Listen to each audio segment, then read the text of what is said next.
ว่าจะซ้ำถือเจอยันเลื่อยมาบ่อาจจะพันละนาน้องจ๋าจะได้ห่วงใยขอปิดม่านหักใจอำลาโอวาสนาสร้างมา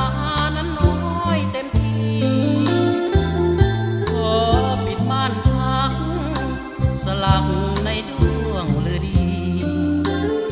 ถ้าหากชาติหน้ามีคนดีเฮาคงพบกัน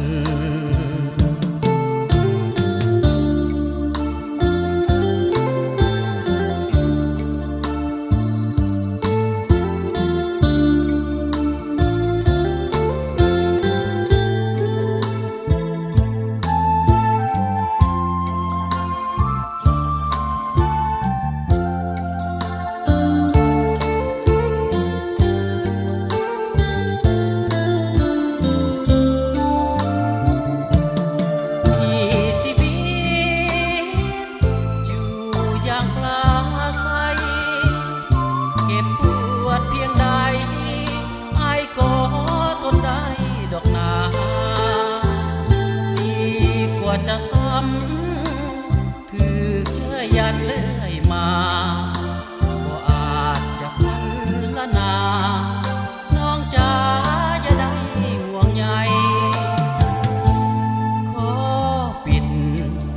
ม่านหักใจอำลาสนาสร้างมานั้นน้อยเต็มที่ขอปิดม่านพักสลักในดวงฤดีถ้าหากชาติหน้ามีคนดี